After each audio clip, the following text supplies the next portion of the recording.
16 mai 1960. Il y a une nécessité fondamentale, c'est l'humilité. Être humble. Pas humble au sens où on l'entend d'ordinaire. Pas simplement se dire « je suis petit, je ne suis rien ». Non, autre chose. Parce que les pièges sont innombrables. Et plus on avance dans le yoga, plus ils deviennent subtils. Plus l'ego se déguise sous des apparences merveilleuses et saintes. On dit « je ne veux plus dépendre de rien que de lui.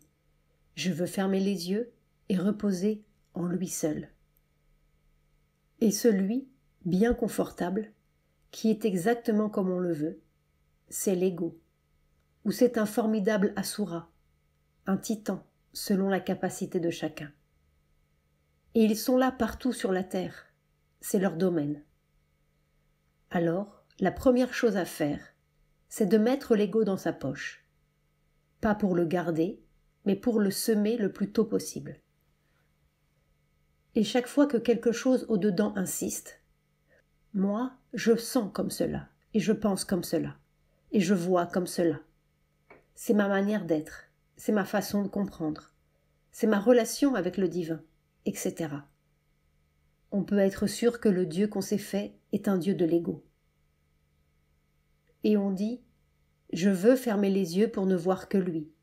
Je ne veux plus du monde extérieur. » Et on oublie qu'il y a l'amour. C'est cela, le grand secret. Ça qui est derrière l'existant et le non-existant, le personnel et l'impersonnel. L'amour. Pas un amour entre deux choses, deux êtres. Un amour qui contient tout. Au début du siècle, j'avais écrit prière et méditation, et je parlais de lui aussi. Mais j'avais écrit cela avec toute mon aspiration, toute ma sincérité, du moins avec toute la sincérité des parties conscientes de mon être. Et j'avais enfermé cela dans un tiroir à clé pour que personne ne le voie. C'est Sri Aurobindo qui m'a demandé plus tard de le publier, parce que cela pouvait être utile. Si j'avais su alors, il y a 50 ans, ce que je sais maintenant, j'aurais été écrasée. Toute cette ignominie, cette indignité. Au fond, c'est bon de savoir peu à peu, bon d'avoir des illusions. Pas en tant qu'illusion, mais comme une étape nécessaire sur le chemin. Tout vient quand c'est le moment. Et ce qui est merveilleux, c'est qu'à chaque instant, la grâce, la joie, la lumière, l'amour, ne cessent de se déverser au milieu de tout cela, malgré l'ego, malgré l'indignité, l'ignominie. Être humble. Peu après. J'ai été malade il y a 2 jours. Ce rhume, la fièvre.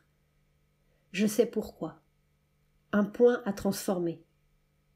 Peut-être le corps y a-t-il mis trop d'ardeur. Alors ça a basculé. Mais grâce à cela, j'ai eu une expérience intéressante. X, le gourou tantrique, avait mis sur moi sa force pour hâter la guérison. Et naturellement, suivant la nature de chacun, la force se colore, si je puis dire. Elle revêt une couleur différente. Cela s'est traduit en moi par une expérience physique nouvelle qui a duré de 4 heures du matin jusqu'à 6h30, jusqu'au moment où j'ai été obligée de parler aux gens et de m'occuper de choses extérieures. C'était une sorte d'éternité, une sorte d'immobilité physique absolue dans laquelle il n'y avait plus aucune possibilité de maladie. En fait, il n'y avait plus rien dans cette immobilité. C'était comme un nirvana.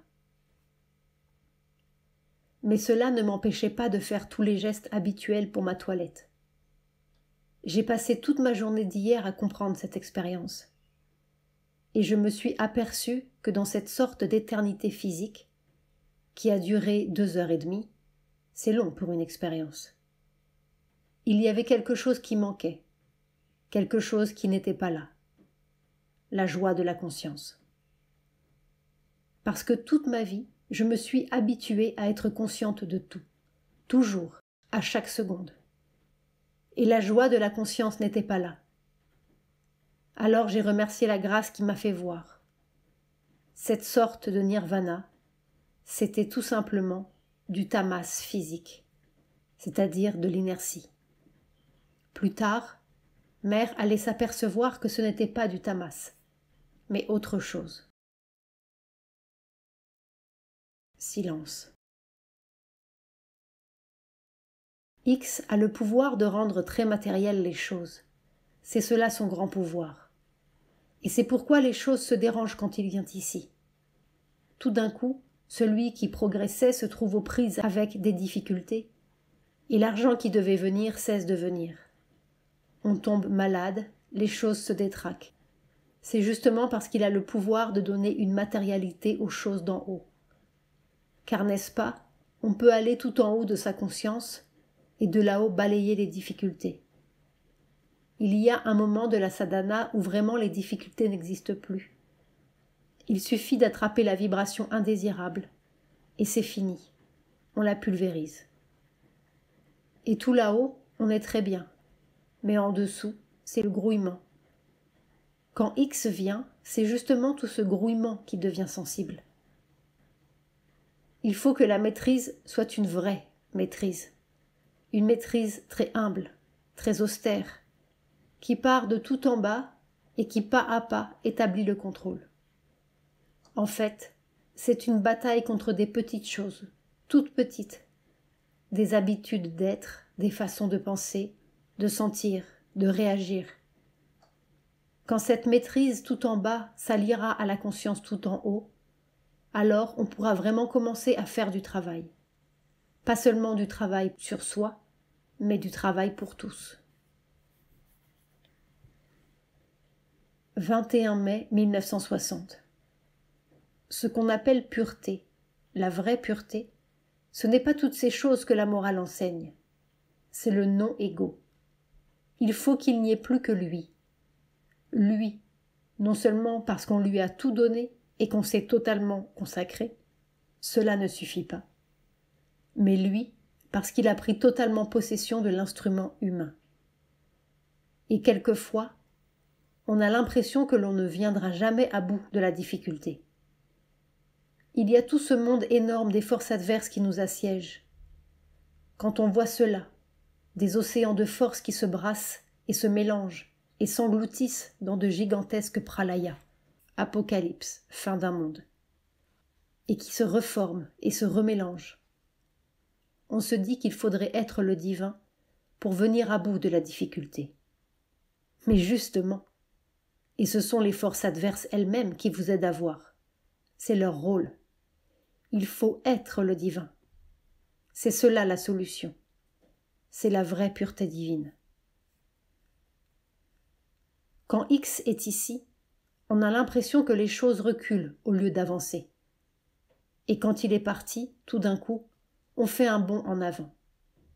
Et on s'aperçoit alors que le progrès est un vrai progrès, que les choses gagnées sont vraiment gagnées. Elles ne se défont plus. C'est cela, le vrai pouvoir de X, un pouvoir très matériel.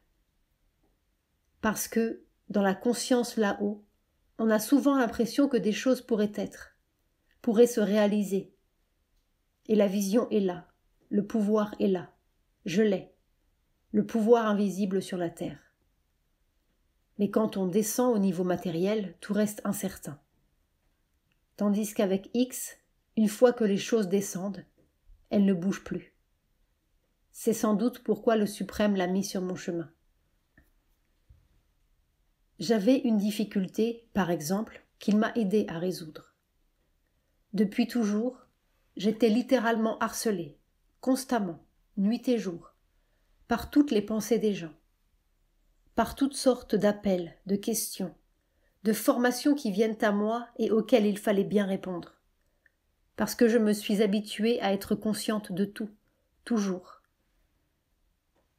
Mais cela me gênait dans le travail, surtout quand j'avais besoin d'une concentration absolue. Et je ne pouvais pas me couper des gens, me couper du monde.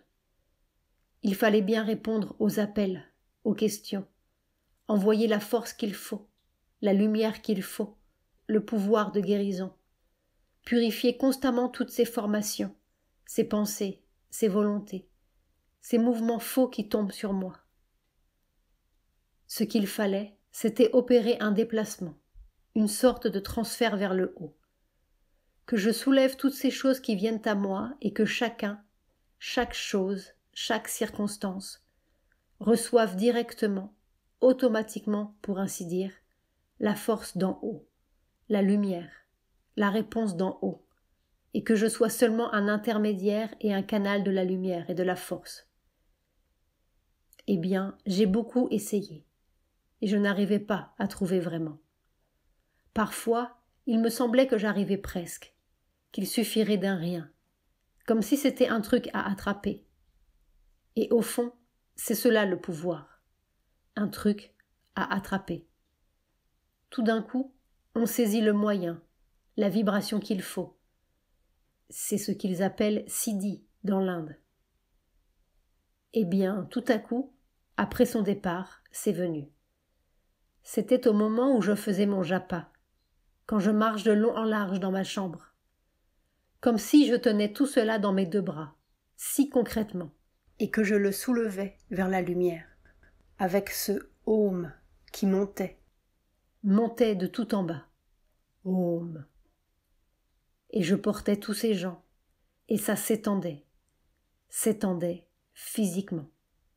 Et je portais la terre, je portais l'univers tout entier, mais d'une façon si tangible, si concrète, tout cela vers le Seigneur suprême.